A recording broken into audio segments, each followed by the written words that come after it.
Capturing the northern lights on today's DJI lineup of drones was not only one of the most rewarding accomplishments that I've made with them, but it was also one of the hardest things that I've done. And in today's journey, I'm taking you along with me. So my drone's returned to home. Been flying all night. Got up at 2:30 and hit the skies. This is my 4th battery that I've gone through. And what a show it was tonight. So that was me about 4 weeks ago, and man, was I wrong about trying to figure out after 4 batteries. I've spent the last probably 6 weeks trying to figure out these northern lights with the drones. I had been comparing the Mini 4 Pro and the Air 3S trying to capture the northern lights, and I've since picked up the Mini 5 Pro, and this thing is a game changer. I don't know what's going on inside of it, but it is just terrific to capture these lights. Now, there's a couple of things that you need to know before you even set these things up in the air. The Air 3S has navigational lights on the front, and those need to be deactivated. You can set it so that they deactivate every time it takes a picture, they'll shut off. And this is very important, especially if you're filming around any kind of buildings, low to the ground, close to the water, churches. I've been running out to some churches here in the middle of the night. I've been waking up at all hours, getting out, checking the skies, and chasing these green lights all the time. Now, the Mini 5 Pro doesn't have the front nav lights, so you don't really have to worry about that, but it is hard to spot this little sucker when it's out there. So one of the things you need to do is go into the settings on both of these guys and make sure that the auxiliary LED is shut off. And what I do is I program it to the C1 button so that I can turn the LED light on and off. So when it's way out there and maybe I can barely see it, now I can hit that button and it's going to turn on and I can see the drone perfect. Now you got to be careful about what country you're in, check the rules and make sure that it's okay to fly at night to start things off. And then there's a couple of things you got to worry about when you're trying to do this. I'm using a hyperlapse because it collects the most light. You can have a slow shutter speed, so it's going to stay wide open and you don't have to boost those high ISOs. There are a few things that you need to line up before you do this. For sure, you're going to need northern lights. You're going to need a clear sky. If it's not windy, that is for the best, and a full moon is your friend. We've got most of this stuff working for us right now.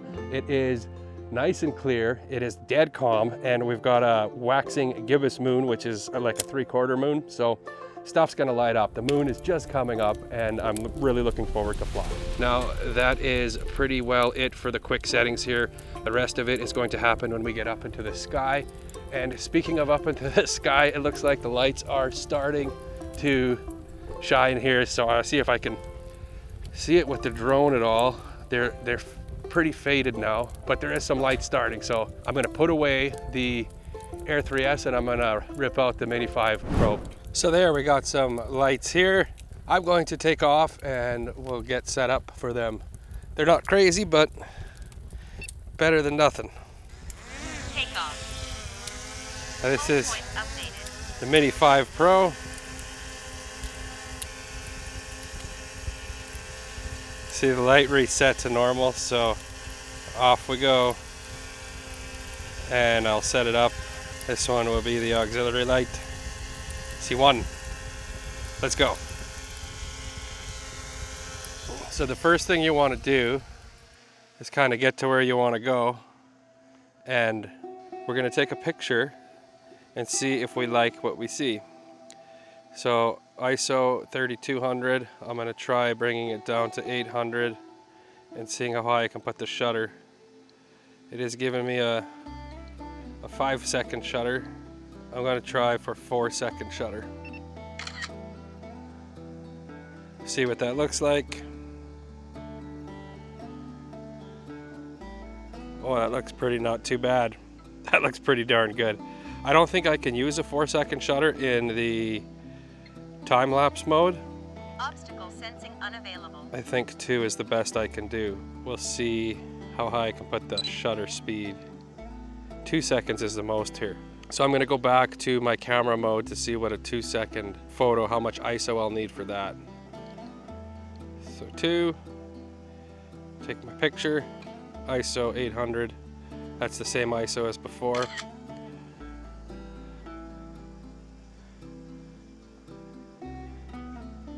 That's looking not too bad. Okay, I'm gonna bump my ISO to 1600 and take a picture like that.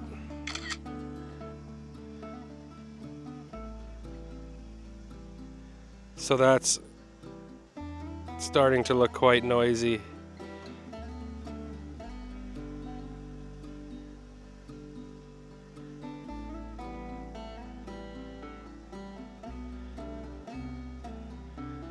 But we're gonna take it.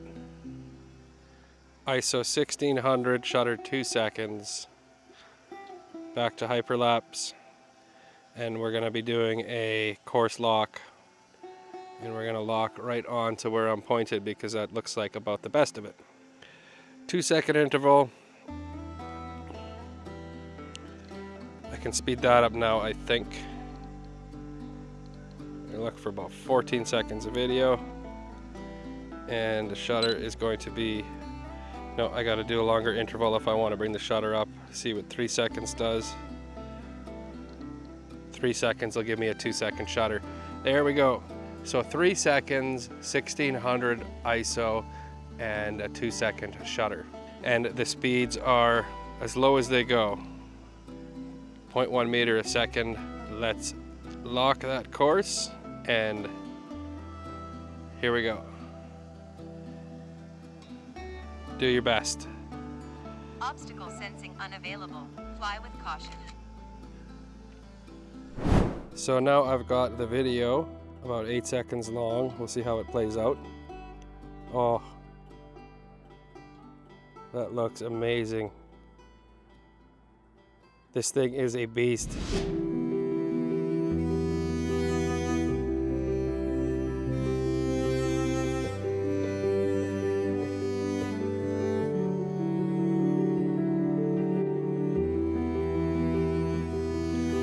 So after 6 weeks of chasing the lights, I am one tired panda. I learned so much in this last tour, and I hope you did too. And if you did, feel free to hit that subscribe button. There's plenty more where this came from. I'm the Jaunting Ape, and until next time, the world is yours.